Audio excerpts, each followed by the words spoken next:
ಈಗ ರಾಜಕಾರಣ ಬಗ್ಗೆ ನಾವು ಮಾತಾಡಬಾರ್ದಿಲ್ಲ.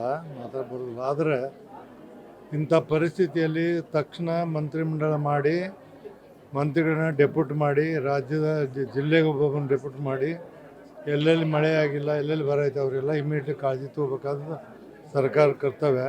ತಕ್ಷಣ ಮಾಡ್ಬೇಕಂತೇಳಿ ನಾನು ಸಹಿತ ಒತ್ತಾಯವನ್ನು ಮಾಡಿದ್ದೀನಿ, ಈಗೂ ಮಾಡ್ತೀನಿ. ಸರ್, ಈಗ ಮಹಿಳಾ ವಿವಿ ಹೆಸರಿಗೆ ಮಾತ್ರ ಆಗಿದೆ, ಮಹಿಳಾ ಸಬಲೀಕರಣ ಆಗ್ತದೆ. ಆರ್ಥಿಕ ಶಕ್ತಿ ಇಲ್ಲ, ಎಲ್ಲರೂ ಬರ್ತಾರೆ, ಒಂದು ಘಟಿಕೋತ್ಸವ ಮಾಡ್ತಾರೆ, ಹೋಗ್ತಾರೆ, ಅನುದಾನ ಕೊಡ್ತಾ ಇಲ್ಲ. ಈ ಸರಿ ನೀವು ಅನುದಾನ ಕಾಲೇಜು ಈಗ ನಾನು ಅನುದಾನ ಕೊಡೋಕೆ ಬರೋಂಗಿಲ್ಲ, ಕಾನ್ಸ್ಟಿಟ್ಯೂನ್ಸಿ ನಂದಲ್ಲ ಇದು. ಈ ಜಿಲ್ಲೆಯವ ನಾನು, ಬಿಜಾಪುರ ಜಿಲ್ಲೆಯವ ನಾನು, ಬಟ್ ಕೊಡೋಕೆ ಬರೋದಿಲ್ಲ. ಬಟ್ ಕೊಡಿಸ್ತೀನಿ ಬೇರೆಯವ್ರ ಕಡೆ. ಸರ್ಕಾರಕ್ಕೆ ನೀವು ಸರ್ಕಾರ ಅದೇ ಹೇಳಿ, ನಾನು ಮೇಡಮ್ಗೆ ಹೇಳಿ ಒಂದು ಪ್ರಪೋಸಲ್ ತೊಗೊಂಬರ್ತೀನಿ. ನಾನೇ ಮೀಟಿಂಗ್ ಕರಿತೀನಿ, ಫೈನಾನ್ಸ್ ಸೆಕ್ರೆಟ್ರಿನ ಮತ್ತು ಎಜುಕೇಷನ್ ಸೆಕ್ರೆಟ್ರಿನ ಕರೆದು ಮಾಡಿ ಒಟ್ಟು ಸ್ವಲ್ಪ ಆದರೂ ಏನಾದ್ರು ಮಾಡುವಂಥ ಜವಾಬ್ದಾರಿ ಮಾಡ್ತೀನಿ. ಸುಳ್ಳು ನಾನು ದೊಡ್ಡದಾಗಿ ಭಾಷಣ ಮಾಡೋದಿಲ್ಲ. ಬಟ್ ಮೇಡಮ್ಗೆ ಹೇಳಿ ನಾನು ಪಿ ಸಿ ಅವ್ರಿಗೆ ತೊಗೊಂಬರಲಿ, ಖಂಡಿತವಾಗಿ ನಾನು ಮಾಡೇ ಕೊಡ್ತಾ ಅಂತ ಕರ್ಕೊಂಡು ಆಫ್ಟರ್ ದಿ ಸೆಷನ್. ಸಭಾಪತಿ ಸ್ಥಾನದ ವಿಚಾರವಾಗಿ ಆಡಳಿತ ಪಕ್ಷದವ್ರನ್ನ ಕೂಡಿಸ್ಬೇಕು ಅಂತ ಅವರು ಇದು ಮಾಡ್ತಾರೆ. ಅವರು ಕುಡಿದಲ್ಲಿ ಯಾರು ಬೇಡ ಅಂತ ಸಿಎಂ ಒತ್ತಡ ಆಗ್ತಾ ಇದಾರೆ ನಿಮ್ಮ ಮೇಲೆ. ಕರೆ ಮಾಡಿ ಇಲ್ಲಿವರೆಗೆ 1956ರಿಂದ ಇಲ್ಲಿವರೆಗೆ ಒಬ್ಬ ಸಭಾಪತಿ ಮೇಲೆ ಅವಿಶ್ವಾಸ ನಿರ್ಣಯ ಮಂಡಿಸಿಲ್ಲ. ಸಭಾಪತಿಗಳು ತಮ್ಮ ಪೂರ್ಣವಾದಂಥ ಪೀರಿಯಡನ್ನು ಮುಗಿಸ್ಯಾರ. ಇವರೇನೋ ಹೊಸ ತೆಗೆದಾರೆ ಇವರು. ಅದು ಪ್ರಜಾಪ್ರಭುತ್ವದಲ್ಲಿ ಇವೆಲ್ಲ ನೋಡಿ. 1900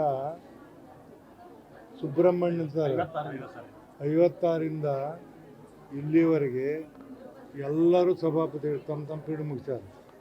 ಒಬ್ಬರು ನೋಡಿ, ಒಬ್ಬರನ್ನೂ ಏನು ಮಾಡಲ್ಲ, ಎಲ್ಲರೂ ಮುಗಿಸ್ಯಾರ. ಅಲ್ಲಿ ಕಾಂಗ್ರೆಸ್ ಇದ್ದಾರೆ, ಬಿ ಜೆ ಪಿ ಇದ್ದಾರೆ.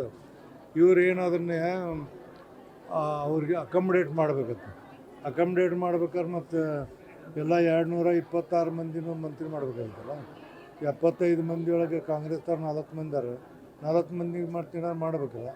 ಅದಕ್ಕೆ ಸಭಾಪತಿ ಅದು ಇವತ್ತಿನವರೆಗೂ ಕರ್ನಾಟಕದ ಇತಿಹಾಸದಲ್ಲಿ ಸಭಾಪತಿ ಮೇಲೆ ಅವಿಶ್ವಾಸ ನಿರ್ಣಯ ತಂದು ಬದಲು ಮಾಡಿದಂಥ ಉದಾಹರಣೆಗಳಿಲ್ಲ. ಅದು ಇದು ಸಂವಿಧಾನದ ಹುದ್ದೆ. ಅಲ್ಲಿ ಹೋಗಿ ಕೂತ್ಕೊಂಡು ಅವ್ರು ಯಾವುದೇ ಪಕ್ಷದವರಲ್ಲಿ ಆ ಪಕ್ಷದವ್ರು ಇದ್ದರೂ ಸಹಿತ ಅಲ್ಲಿ ಸಂವಿಧಾನದ ಪ್ರಕಾರ ನಡಿಬೇಕಾಗೈತಿ.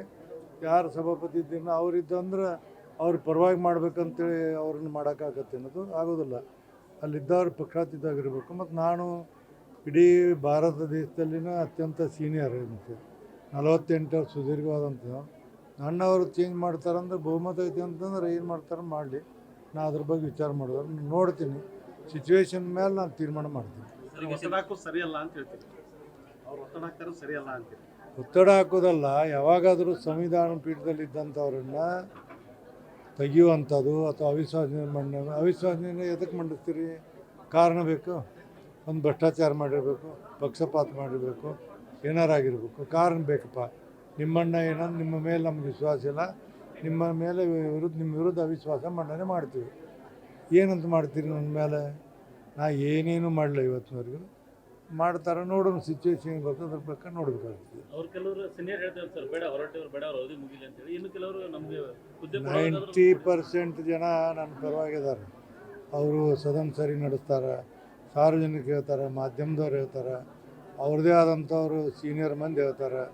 ಬಟ್ ಅವರು ನೋಡೋಣ, ಅವ್ರದ್ದು ಏನೇನು ನಡೀತದೆ ನೋಡಿ. ನನಗೇನಿಲ್ಲ, ನನಗಂಥ ವಿಷಯ ಬಂದ್ರೆ ನಾವು 1 ನಿಮಿಷ ಅಲ್ಲಿ ಕೂಡೋದಿಲ್ಲ. ಅದ್ರ ನೋಟಿಸ್ ನಾನು ನೋಡಿನಿ ಅಂದ್ರೆ 1 ಸೆಕೆಂಡ್ನಲ್ಲಿ ರಾಜೀನಾಮೆ ಕೊಟ್ಟು ಮನೆಗೆ ಬರ್ತೀನಿ. ನನ್ನ ಗೌರವಕ್ಕಿಂತ ದೊಡ್ಡದಲ್ಲ. ಎಲ್ಲ ಸ್ಥಾನಮಾನ ಉಂಡಿನಿ, ಎಲ್ಲ 4-5 ಖಾತೆ ಮಂತ್ರಿ ಆಗಿದ್ದೀನಿ, 3 ಸಭಾಪತಿ ಆಗಿದ್ದೀನಿ, ಈಗ ಸರಿ ಶಾಸಕನಾಗಿದ್ದೀನಿ, ಎಲ್ಲವನ್ನು ಉಂಡು. ಬಟ್ ಗೌರವಕ್ಕಿಂತ ದೊಡ್ಡದಲ್ಲ. ಗೌರವದಲ್ಲಿದ್ದ ಸ್ಥಾನದಲ್ಲಿದ್ದಂಥವ್ರನ್ನ ಅಗೌರವ ಮಾಡೋ ಪದ್ಧತಿ ಒಳ್ಳೆಯದಲ್ಲ. ನಾ ಅಗೌರವ ಮಾಡಿದ್ರೆ ಎಲ್ಲ. ಮತ್ತು ನನ್ನ ಎಥಿಕ್ಸನ್ನು ನಾ ಬಿಡೋದಿಲ್ಲ. ಸರ್, ಈಗ ಇನ್ನೊಂದು ಸಿದ್ದರಾಮಯ್ಯ ಅವರು 2028ನೇ ಚುನಾವಣೆ ನಿಲ್ಲಲ್ಲ ಅಂತ ಚುನಾವಣಾ ರಾಜಕೀಯದ ನಿವೃತ್ತಿ ಘೋಷಣೆ ಮಾಡಿದ್ದಾರೆ. ಅದು ನಾನು ನಿವೃತ್ತಿ ಆಗಲಿಂತೀನಿ. ಇಲ್ಲ, ನನಗೂ ಹಂಗೆ ಅನಿಸ್ತೈತೆ ಎಷ್ಟೋ ಸಾರಿ ಹಂಗೆ. ಬಟ್ ಸಿದ್ದರಾಮಯ್ಯನಂಥವ್ರು ನಿವೃತ್ತಿ ಆಗೋದು ಸೂಕ್ತ ಅಲ್ಲ. ಅಂಥವ್ರು ಇನ್ನೂ ರಾಜಕಾರಣ ಇರಬೇಕು, ರಾಜಕಾರಣದಲ್ಲಿ ಜನರಿಗೆ ಮಾರ್ಗದರ್ಶನ ಮಾಡಬೇಕು. ಅತ್ಯಂತ ಪ್ರಬುದ್ಧವಾದಂಥ ರಾಜಕಾರಣಿ, ಅತ್ಯಂತ ಅನುಭವ ಇದ್ದಂಥ ರಾಜಕಾರಣಿ, ಎಲ್ಲರನ್ನು ಸಮಾನವಾಗಿ ನೋಡ್ಕೊಂಡು ಹೋಗೋಂಥ ಒಬ್ಬ ಉತ್ತಮವಾದಂಥ ಏನು ಮುಖ್ಯಮಂತ್ರಿ ನಾನು ನೋಡಿದಂದ್ರೆ ಅಂಥವ್ರು ಇನ್ನೂ ಮುಂದುವರಿಬೇಕು. ನಾನು ನಾಳೆ ಹೋಗ್ತೀನಿ, ನಾಳೆ ಅವರಿಗೆ ಅವ್ರ ಮಾತನ್ನು ಹಿಂತೆಗೆಸಿ ಮುಂದುವರಿಯುವಂಥ ಪ್ರಯತ್ನ ಮಾಡ್ತೀನಿ. ನ್ಯೂಸ್ ಫಸ್ಟ್ ನಿರ್ಭೀತಿಯಿಂದ ನಿಮ್ಮ ಪರವಾಗಿ.